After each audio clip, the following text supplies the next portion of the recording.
अस्सलामुअलैकुम बिस्मिल्लाहिर्रहमानिर्रहीम। Class 7 week 1 day 1 बेटा पार्ट में बना रही हूँ ताकि आपको पहले डिस्क्रिप्शन पता हो। इस बार मैंने आपके पास क्वेश्चंस नहीं मेंशन करे, वो मैंने इस पेज पे मेंशन कर दिए। आप इस पेज को अच्छे से समझ लेना ताकि आपको पता चल जाए हम क्या करने जा रहे हैं। टाइटल पेज आपने अच्छे से इन्फॉर्मेटिव बनाना है। आप ये पॉइंट्स भी यूज़ कर सकते हो और आप फर्दर भी जो भी चैप्टर्स में यूज़ हो रहे हैं आप वो भी यूज़ कर सकते हो।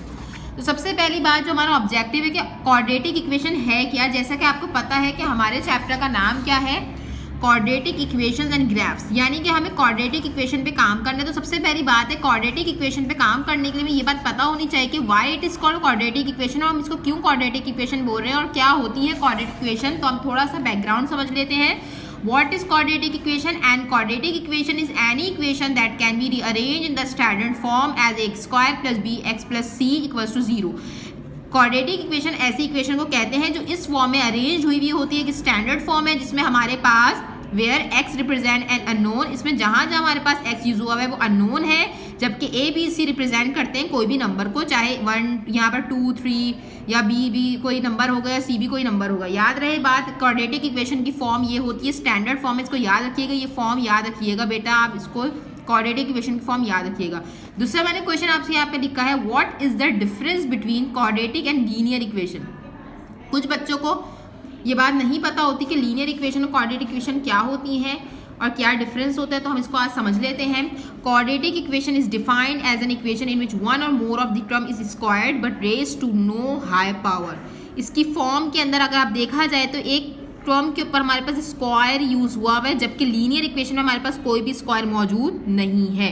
तो इट मीन्स दैट कि लीनियर इक्वेशन हमारे पास कौन सी इक्वेशन है, इसकी हाईएस्ट पावर जो होगी सिर्फ और सिर्फ 1 होगी, यानी कि हमारे पास x की पावर क्या है, यहाँ पर जस्ट 1 है, जबकि यहाँ पर देखा जाए हमारे पास हाईएस्ट पावर क्या है, स्क्वायर है, but raise to no higher power. Raise to no higher power का मतलब है कि स्क्वायर से ज्यादा ना हो, यानी क्यूब ना हो, 4 ना हो, 5 ना हो, व्हाटएवर कुछ और ना हो। ये दोनों की स्टैंडर्ड फॉर्म आपको याद रखनी है। क्वाड्रेटिक इक्वेशन में स्क्वायर्ड यूज होता है, जबकि लीनियर इक्वेशन में हायर पावर क्या होती है, जस्ट 1 होती है।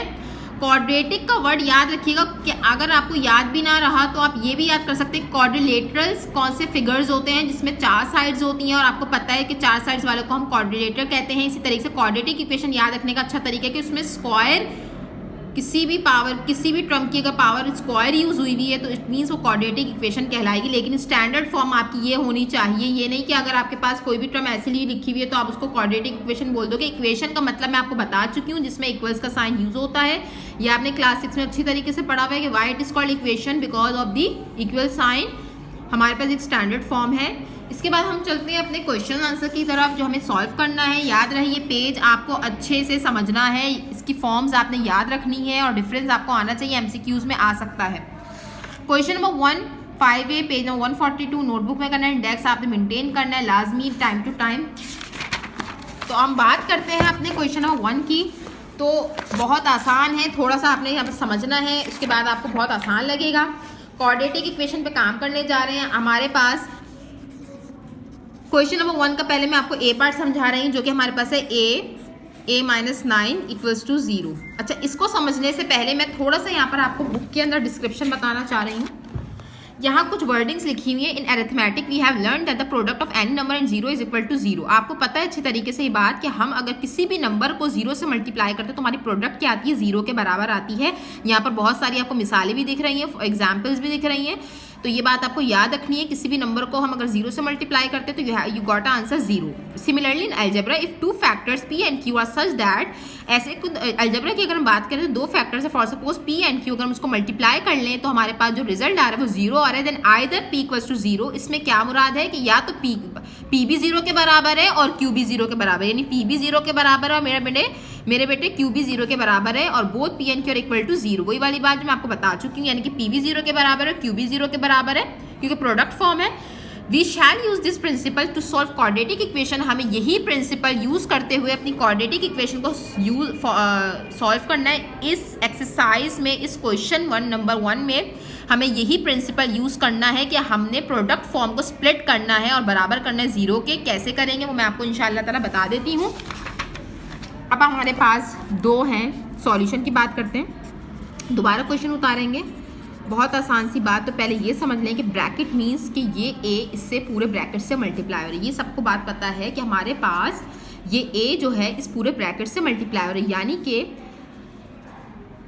इसको अगर मैं एक और तरीके से लिख लूँ कि ए मल्टीप्लाई हो रहा है ए माइनस 9 के ब्रैकेट से, इसको मैंने एक्सपैंड करके लिख लिया बस टू 0। लेकिन हमें प्रिंसिपल अप्लाई करना है 0 का प्रिंसिपल। तो ये ए हम इसको स्प्लिट कर देंगे, तोड़ देंगे, यानी कि 2 कॉलम बना लेते हैं हम यहाँ पर।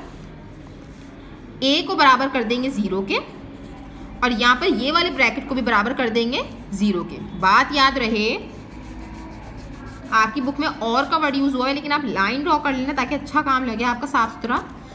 हमारे पास प्रोडक्ट फॉर्म है, 2 हमारे पास एक ए है और एक ब्रैकेट है, दोनों को मल्टीप्लाई करके हमारे पास जो रिजल्ट आ रहा है वो 0 आ रहा है। तो हमने क्या करा, इस पर प्रिंसिपल अप्लाई करा है अपने 0 का कि हमने ए को भी 0 के बराबर कर दिया और हमने a माइनस 9 को भी 0 के इक्विवेलेंट कर दिया। बात याद है, जहां मल्टीप्लाई का साइन है उससे पहले वाली टर्म भी 0 के बराबर है, उसकी बाद वाली टर्म भी 0 के बराबर है। मैंने इसको स्प्लिट कर दिया 0 के बराबर करने की वजह से प्रिंसिपल अप्लाई किया है।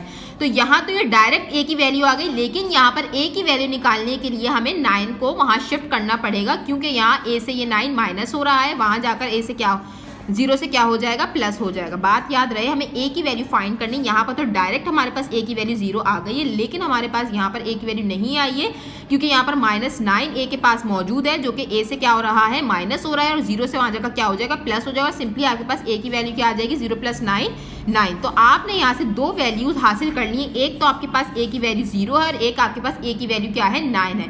This is what it is a principle of quadratic equation जो हमने यहाँ पर अप्लाई किया है, जिसपे हमने एक प्रोडक्ट फॉर्म को स्प्लिट कर दिया और 0 के इक्विवेलेंट कर दिया। इंशाल्लाह ताला मैं आपको एक और पार्ट समझाऊंगी तो आपको इंशाल्लाह समझ में आ जाएगा। अब हम चलते हैं डी पार्ट की तरफ। डी पार्ट हमारे पास है 2d d minus 6 equals to 0।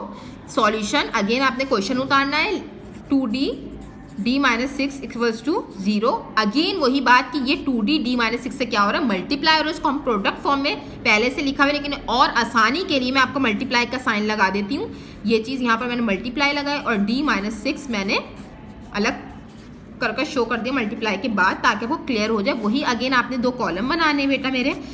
यहाँ पर ये भी 0 से बराबर होगा, 2d भी 0 के बराबर है और ये d माइनस 6 भी किसके बराबर है, अकॉर्डिंग टू प्रिंसिपल 0 के बराबर है। बात याद रहे, मैंने स्प्लिट कर दिया, मल्टीप्लाई से पहले वाली टर्म भी 0 के बराबर, मल्टीप्लाई के बाद वाली ब्रैकेट भी 0 के बराबर है। यहाँ पर हमें d की वैल्यू फाइंड करनी है, क्योंकि 2d से क्या हो रहा है, मल्टीप्लाई हो रहा है, वहाँ जाकर 0 से क्या हो जाएगा मेरे बेटे, डिवाइड हो जाएगा।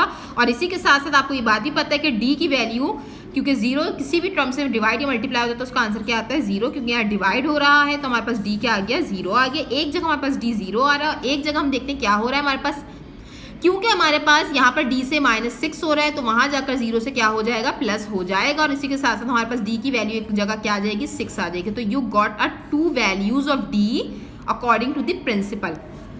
हमारे पास एक और पार्ट है ताकि आपको और अच्छे से क्लियर हो जाए। एफ पार्ट में आपको समझा रही हूँ, -1/2h bracket 2h + 3 equals to 0।